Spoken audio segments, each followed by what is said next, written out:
Hürmetli vatandaşım, roza eğitimler yetip gelip oturdu, eğitimler mübarek olsun. Bugün, yani ikinci kıtımla başlaydığı leksiyimizni sizlerge anlatımız. Anlaşıla qaraganda Reis Xi Jinping muş ayının ahırda Tibet'e barıdı iken. Tibet'te en qattiq siyaset yolga qo'ydi iken. Mavzulu xabar 7 ayının 16 günü Washington bitida e'lon qilindi. Xabar mundaq başlandı. Bu torbiti özü egallagan xabar.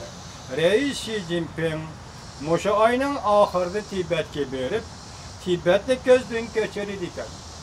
Agar bu ziyorat qilish rostli bo'lsa, Reis Xi Jinping Tibet'ga xizmat tekshirishga ikkinchi qatam yetib borgan bo'ladi. Tibetdan kelgan uchurlarda oshkorlanishicha, Tibet yaqindan beri garnizon qismlari kuchaytirilgan. Tibetga kiradigan yo'llarda tekshirish punktlari ko'paytirilgan. Kilometr o'rnatilgan broneviklar chorlashga chiqarilgan. Qisqasi, Tibetda intayin ko'p armiya, saqchi, intayin ko'p qurolli kuchlar. Tibetga kirib chiqishni intayin qattiq statistika qilish, tekshirish, tizimlashni yo'lga qo'ygan. Xabardor kishilar mundaq ko'rsatdi. Tibetda yangi siyosatni yo'lga qo'yish yetilib kelmoqda. Bu siyaset Dalai Lama'nın təsirini və obrazını uzun-kesil tazalaş deb atalır ekan. Bu hareketler şunu gösterdi ki, Jungo ichki Xitoy rayonlarida bostirish və boshqarishni kuchaytirib qolmasdan erkinlik yetarlik bo'lmagan asonlik millat rayonlarida texnik qattiq siyosat yo'lga qo'ymoqchi bo'lyapti. Jungo Kompartiyasi Dalai Lama bilan xususiy uchrashuv yo'llarini o'zib tashlashni ten direkt beremdi bormamdi yo'q qo'rqiy alomatlar. Bu taraf texi aniq emas. Xabar mush yerda oxirlashdi. Endi tahlil qilamiz. Tahlil.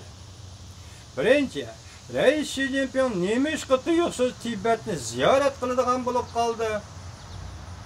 Ikkinchi, mush ayning oxirida Turkiya Cumhuriyetining prezidenti Erdo'g'an Beijingni ziyorat qiladigan xabarlar o'rtaga chiqdi. Reis Xi Jinping Tibetdan qaytib kelib Erdo'g'anni qarshi olamdi yoki Erdo'g'anni qarshi elib bo'lib Reis Xi Jinping Tibetga boramdi. Uchinchi, Tibetda yangi siyosat yo'lga qo'yildi ekan. Bu qanday siyosat? Dalai Lama'nın təsirini tazalaş deyildi. Təsirini tazalaş bu konu siyaset. Yeni siyaset hesaplanmaydı. Bu yerdə cümle logikli qarama-qarşılıq bilan tuzilgan. Dördüncü, Dalai Lama yakında 80 yaşga to'lganligini Kaliforniyada va Yevropada tabrikledi. Dalai Lama 80 yaşga kirdi. Yaşanib qoldi. Agar Dalai Lama mushi yashada bo'lsa, Tibetga qaytib bora olmasa, Dalai Lama va Tibet masalasi bo'yicha butun dunyoning 66 yillik ko'rsatgan axloqiy tirishchanligi o'zil-kesil mag'lub bo'ladi. 5.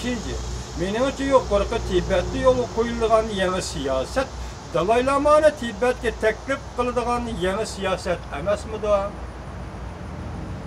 Ben shunchalik qiziqib qoldim. Shunchalik o'ylayolidim. 6.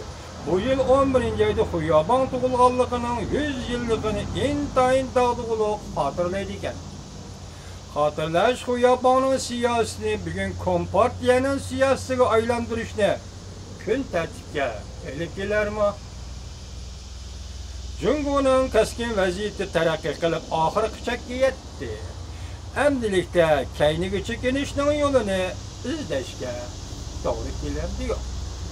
Agar Xuyobonni bu yilning oxirida dog'dug'uliq xotirlaydigan bo'lsa, Xuyobonning Tibet to'g'risidagi 6 buyuk siyosati va Xinjiang to'g'risidagi 6 buyuk siyosati bu tabriklashga to'g'ri bo'ladi yo'q.